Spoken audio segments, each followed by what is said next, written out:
everyone. So first of all, thank you so much for being here. All of you could be at your home and comfortable, but instead you showed up to lend your voice to voiceless animals. And for that, you have my highest respect. So my name is Dr. Faraz Harsini. I'm a founder and CEO of Allied Scholars for Animal Protection. We are trying to unify animal rights movement in universities. And if you're a student or if you want to help, please come and grab me. So I'm a biomedical scientist, and before that, I was a chemical engineer.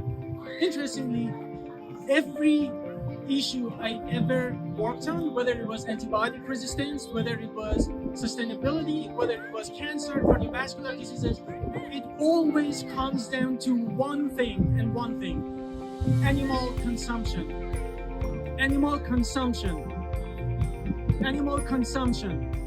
And I repeat that 3 times because the problem is not factory farming, the problem is not animal agriculture, the problem is animal consumption. Every time we say that we are against animal agriculture, we are suggesting that there is a better way to exploit animals. There is not.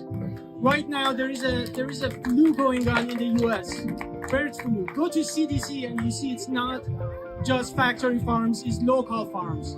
Local farms are actually sometimes worse for the environment. They are not good for animals. So let's not offer that as a solution. Let me tell you this. You go to Whole Foods and all these grocery stores, right? What do you see? Humanely raised, grass-fed, organic. Why do you think they do that? Because it works, because it gives us the false sense that animals are treated nicely. And these products are good for the environment. Every time I'm on the streets talking to people, they say, oh, don't worry about it. I'm not a part of this.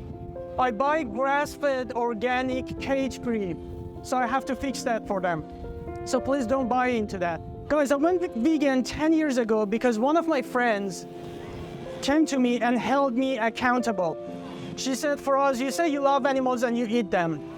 I was upset at her.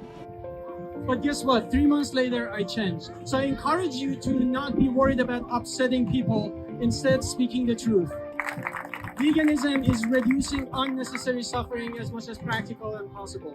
Or in other words, veganism is aligning our actions with our values. So if you say we love animals, if you say we care about the environment, if you say we care about each other, you can't not be vegan. What do you call a person whose actions and values are not aligned? Hypocrite, right? I was a hypocrite. Most of us were hypocrites, right? We grew up eating animal products. I, for one, loved animal products. But at some point, I had to face it, face the environmental impact, face the suffering I was causing. And I changed, and everyone else can change too.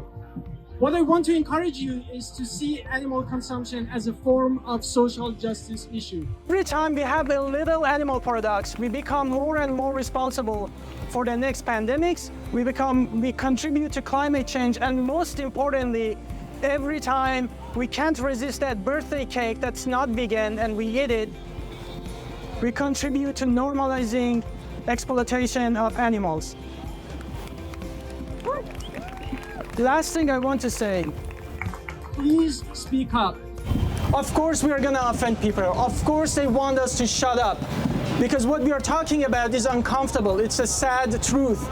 But that just means how important it is for us to speak up. Think about it. Hold scientists accountable.